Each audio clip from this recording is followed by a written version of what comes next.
Pakistan team का नायब कप्तान कौन होगा? मोहम्मद रिजवान या फिर शादाब खान? अभी तक कोई भी हतमी फ़ैसला नहीं हो सका। पाकिस्तान टीम के कप्तान बाबर आजम, सेलेक्टर्स और कोचेस इस वक्त मुशावरत कर रहे हैं कि पाकिस्तान टीम का नायब कप्तान किसे होना चाहिए।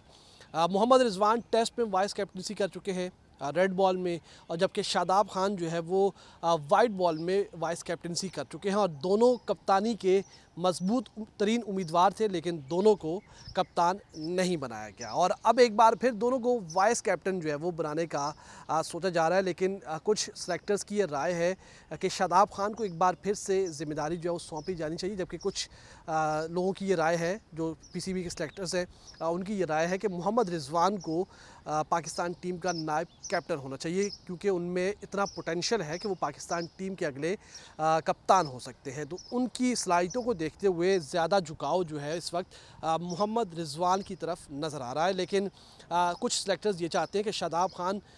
एक बार फिर से मैदान में उतर चुके हैं परफॉर्मेंस की वजह से, और परफॉर्मेंस दिखाते हुए वो एक बार फिर से मैदान में आ चुके हैं, तो उन्हें वाइस कैप्टन जो है वो होना चाहिए। हालिया उन्हें पाकिस्तान सुपर लीग में इस्लामाबाद यूनाइटेड की टीम को टाइटल विन भी करवाया, जो कि मजबूरी तौर पर उनका तीसरा टाइटल है। तो इस वक्त तक कोई फ़ैसला हतमी तौर पर नहीं हो पाया। माजी को हम थोड़ा सा अगर कुरेदें, माजी में अगर हम थोड़ा सा जाएँ, तो हमें यह अंदाज़ा होता है कि जो भी वाइस कैप्टन बनता है ये लिखा हुआ नहीं है कि कहीं भी वो कप्तान बनेगा। हालांकि दुनिया भर में ऐसा होता है कि जब वाइस कैप्टन बनाया जाता है तो वो इसी वजह से बनाया जाता है, उसकी एक लॉजिक यही होती है कि वो मुस्तकबिल का कप्तान होता है, उसे ट्रेन किया जाता है, उसे फील्ड में कैसे कैप्टनसी करनी है, फील्ड में कैसे फ़ैसले लेने हैं, on the field, of the field, खिलाड़ियों से कैसे जो है वो लिंक रखने हैं, खिलाड़ियों को कैसे इस्तेमाल करना है, कौन सा बैटर जो है वो अच्छे तरीके से आप उसको इस्तेमाल कर सकते हैं, किस बॉलर को कब यूज़ करना है, वो कप्तान के साथ साथ मुशावरत कर रहा होता है, और इस तमाम दर अमल में उसकी कहीं ना कहीं मुशावरत भी शामिल होती है, और वो मुस्तकबिल का कप्तान होता है। लेकिन पाकिस्तान वो वाहिद क्रिकेट बोर्ड है जिसमें वाइस कैप्टन बनने का मतलब ये हरगिज़ नहीं है कि आपको कप्तान बनाया जाएगा। हालांकि दुनिया भर में वाइस कैप्टन इसलिए बनाया जाता है कि वो मुस्तकबिल का कप्तान होता है, और उसको क्योंकि एक ना एक दिन तो आप कैप्टन को जाना होता है और पीछे एक लीडर तैयार आपको करना होता है। लेकिन यहाँ होता ये है कि वाइस कैप्टन मौजूद होता है और एक पैराशूट से खिलाड़ी आता है और वो कप्तान बन जाता है। ये आज की बात नहीं कर रहा मैं, ये पाकिस्तान क्रिकेट की हिस्ट्री बयान कर रहा हूँ, और ये हिस्ट्री आप जब देखेंगे तो मैं जाऊँगा नहीं कि क्या कुछ होता रहा है माजी में, लेकिन आप सबको मालूम है कि पाकिस्तान क्रिकेट में वाइस कैप्टन के साथ क्या कुछ होता रहा है। हालिया दो मिसालें आपके पास, रिजवान भी थे वाइस कैप्टन, शादाब भी थे वाइस कैप्टन। अभी यहाँ पे कैप्टन कौन है, इससे पहले यहाँ पे कैप्टन कौन थे, ये बेचारे वाइस कैप्टन नहीं रहे, वाइस कैप्टनसी से हटाने का भी इनको पता नहीं चला। मतलब इस तरह के मामला थे, और अब एक बार फिर इन्हें वाइस कैप्टन जॉब बनाने के ऊपर बातचीत हो रही है, और अभी तक कोई भी हतमी फ़ैसला नहीं हुआ। यकीन तौर पर इस फ़ैसले में जब कप्तान बनाने का बड़ा फ़ैसला था उसमें मोहसिन नकवी का पूरा अमल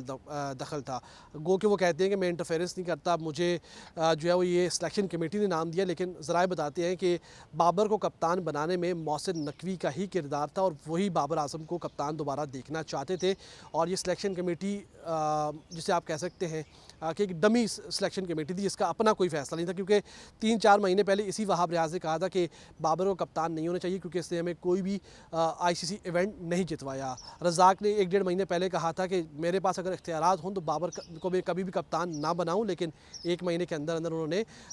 बाबर को कप्तान दोनों ने बनाया और अपनी हिमायत भी। और फिर उन्होंने कहा कि टीवी पर ख़यालात और होते हैं और जब आप मैदान में उतरते हैं तो आपके ख़यालात और होते हैं। बहरहाल ये एक अलग मौजू है। इस वक्त का टॉपिक ये है कि नायब कैप्टन कौन होगा, और मुमकिन तौर पर यह भी हो सकता है कि न्यूजीलैंड के ख़िलाफ़ पाकिस्तान टीम का वाइस कैप्टन भी कोई ना हो, और पाकिस्तान टीम ऐसे ही वाइस कैप्टन के बगैर जो मैदान में उतर जाए। ये भी अजीब फैसले हैं बहरहाल हो रहे हैं, लेकिन इस वक्त शादाब के ऊपर, रिजवान के ऊपर गौर हो रहा है, और मुमकिन तौर पर अगर न्यूजीलैंड सीरीज़ के दौरान हो सका तो इनका ऐलान हो जाएगा। अगर ना हुआ तो फिर इंग्लैंड के खिलाफ या आयरलैंड के खिलाफ जो सीरीज़ होगी, इसमें कभी इम्कान है कि रिजवान या फिर शादाब में से किसी एक को जो है वो वाइस कैप्टन बनाया जाएगा, और ये पाकिस्तान टीम की वाइट बॉल की जो नायब कैप्टनसी है वो संभालेंगे। यकीन तौर पर होना भी चाहिए, और मेरी ये राय है कि शादाब के बजाय आपको रिजवान की तरफ देखना चाहिए, क्योंकि वो मुस्तकबिल का आपका कप्तान है। वो अपनी परफॉर्मेंस की वजह से इस वक्त टीम में है, और उसको वाइस कैप्टन जो है वो होना चाहिए। तो let's see Pakistan cricket board इस वक्त क्या फ़ैसला करता है और पाकिस्तान क्रिकेट बोर्ड जो है वो वाइस कैप्टनसी को लेकर किस तरह की सोच रखता है और किसको बनाने का फ़ैसला करता है और किसकी अंदर इतनी पोटेंशियल है कि वो वाइस कैप्टनसी की अहम ज़िम्मेदारी, अहम पोस्ट जो है वो संभाले। Let's see Pakistan cricket board का क्या रिज़ल्ट, क्या उसका जो है वो नतीजा आता है और क्या उनकी मीटिंग्स में गुफ्तन जो है वो जो उनकी बातें हैं वो सिर्फ निशन गुफ्तन बर्खास्तन है या फिर उसका कोई ना कोई जो है वो रिज़ल्ट भी हमें देखने को मिलेगा।